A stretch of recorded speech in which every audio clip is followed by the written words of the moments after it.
But somebody, not somebody, but everybody, and you yourself made an amazing video on Kawhi Leonard.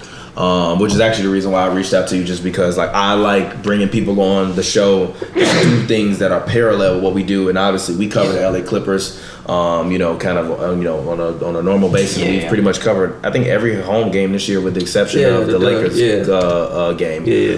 So Kawhi Leonard, and also I put this in there earlier, but really I kind of put it in there because I wanted to talk about it earlier. But then when we were talking about walks, Kawhi Leonard has a very, very interesting walk.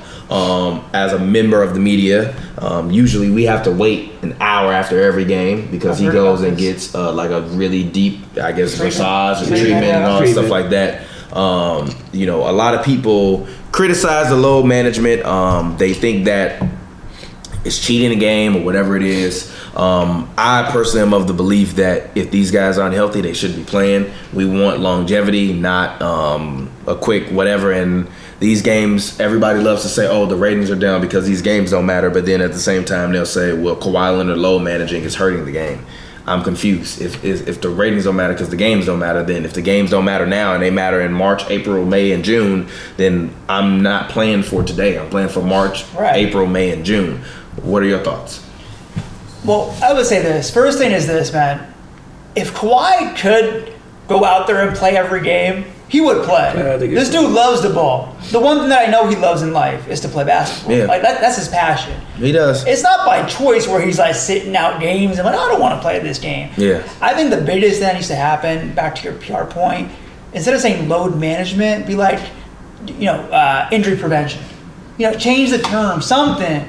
They actually do, and actually, I wonder if I can. Knee maintenance. I actually think that they do. I think they change. I'm literally gonna go and look at their official injury report while we talk about this and see. I think they've started saying it. So they changed it. They've said. I think it says left knee injury management. So that's the first thing that needs to happen, and they've done it to their point. Let's see. But with Kawhi, it's he had the nature of his injury is such that it has to be constantly managed. Kawhi Leonard, technically, according to their injury report, was listed out in the Bulls game with an injury illness, left knee injury management, left knee soreness. That's what he's listed as. But I mean, I do feel like the media has created this term of low man. The Spurs use it as a term for them trying to actually from their perspective of more of a medical term, and the media was yo, this is a great fucking narrative. What the fuck is the way it got big was when Braun was out for load management last year. Because Kawhi was doing it on the Raptors, but nobody really paid attention. And then when it popped up as LeBron load management, it became a thing. Oh yeah, it was. The Cavs, though. No, he did it with but the way it became big was last year with the Lakers. Remember he took a game off for load management. And then it was what the fuck is load management? And then that's when the load management thing I got you. Well, anything with LeBron takes off, it's ridiculous. But that's a whole other story. Yeah, but I mean, with Kawhi, the nature of his injury, and I talked about it, you guys watched the video, so, I mean, the way his injury worked, it's I think about it this. If you have a bucket, every time he plays, it drops in a bucket. You don't want to let that bucket overflow. Yeah. Right? Mm-hmm. So when you load manage, you're just reducing the amount of water in that bucket. Okay. You're trying to maintain a certain level of strength in that tendon, but if it gets to the point where it overflows, it's really hard to then get out in front of that injury. Yeah. And so last year we saw it with Josh Hart. He had patella tendonitis, and then there came a point in the season in January where he pretty much couldn't play anymore. Yeah, he was done. Yeah, he was done.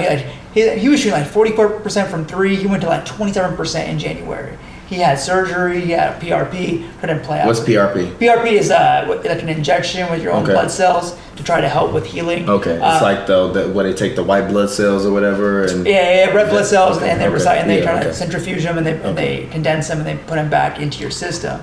And then Embiid had the same thing where they rested him for, I think it was 7 or 8 games after the All-Star break, right? And they tried to get him some rehab because he had the knee, jumper's knee, patella tendonitis. Yeah, what is that for the people that don't know what jumper's knee is? So jumper's knee is you have a tendon that sits below your kneecap, right below, and that's called your patella tendon, and that's patella tendonitis is jumper's knee, and it's really sore in jumping sports, and that's what Kawhi has on his left knee. Oh, okay. Which we only found that out after the NBA released that. Okay. They did a release on that. Oh yeah. After Doc. Oh yeah. Okay. When Doc was saying, "Oh, he's healthy. Kawhi's healthy. He's healthy. He's all good. He's all good." Yeah. And NBA said, "No, he's not." Okay. Because the only reason, I guess, the new policy now with load management is the team has to send the NBA evidence. Yeah. Saying that this dude's actually not healthy. Yeah. And they were sending evidence to the league saying, okay, this is why his left knee. And also what I've been seeing more in the media rooms is on nights when Kawhi doesn't play is actually seeing the full like injury report printed out and signed, like, cause you know how like,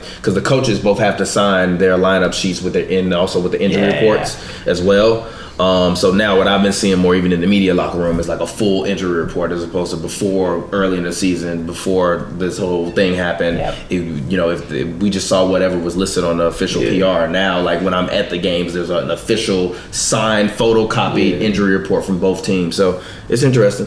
Yeah, so I think it's becoming a little more transparent now, just to show that, hey, he's really I think they got themselves into trouble by trying to hide it in the first place. You should have just been like, yo, like, he's dealing with injury. No one's gonna be like, oh my God, like people would get it. Yeah, because you come out and say he's fine, then he just doesn't play 48 hours later. It's like, well, I think Kawhi might have some like PTSD from the Spurs years, or like that last year where people were questioning like, oh, why is he not playing? They said he's healthy, why is he not playing? So I guess the natural instinct is just be like, try to hide it, because I don't want to deal with it. And then, but once it got out, now they're being transparent with it. But anyways, the nature of his injury is such where it's going to have to be managed for the rest of his career.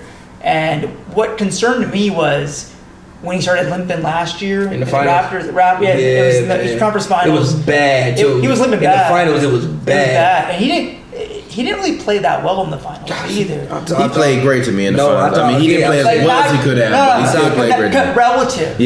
Early on. True. I thought Kyle Lowry was finals MVP, and I'll say that forever. I thought it was Kyle Lowry. You do good though. Nah, bro, remember the dunk he was in Golden State when he stutter stepped to like get the momentum because he couldn't take off on one leg? Exactly. It was bad in the finals. Yeah, so he was hurt. He was on one leg in the finals. So with San Antonio, he hurt it was his right side, and now it's his left side. And it was reported that it was because he was compensating for his left side. But that tells me that right side is still bothering him. Because you wouldn't be compensating unless you still have something going on with the right side. So basically they're managing both sides. The overt injury is the left patella tendonitis. It's going to be a so what are management treatments for that type of tendonitis? And you also mentioned Joel Embiid. I mean, is he going to be in the same situation for his entire career? But he's also a larger human being and he weighs more. Yeah, I mean, it's always a risk when it's long standing for this amount of time with Embiid. Because Embiid's being load managed this year a couple times as well, right? But they're being more proactive with it this year. Last year they let it linger. This year they're doing more consistency. I mean, the biggest thing, honestly, so you can do hands-on treatment, but the biggest thing is you gotta give the person some rest to allow that tendon to not become super flared up. Because with these issues, once they flare up on you, it's really difficult to then get out in front of it. So without like just completely stopping. Without completely shutting down for a while. So that's why it's like people are saying, oh, it's only like week 2. Why is he sitting out? Because that's the nature of the injury. It's not like they're just doing it just because. It's not like a big fuck you to the fans. You don't want to get hurt, and then it's literally now you got to sit out for a period of time, right? Or you just got to manage it being worse the whole rest of the year. You have to be proactive with this. To me, it's basic. It's like, yo, if I'm playing ball 2 days in a row and like the first day I play, next day I'm hella sore, I'm gonna be like, no, I can't play. Like it's simple to me. Like it's not like it's some like game-changing thing. For some reason, people are like taking this term and him resting as like some paradigm shift. I think he's just the first to do it to that extent. But also it's something that's required. It's his body though. Yeah, but it's something for him that's required because he has both his knees are dealing with tendon issues. And so I can't hate on it. Last year we saw him do it and he was still injured at the end. So it's like, why wouldn't you be more cautious this year?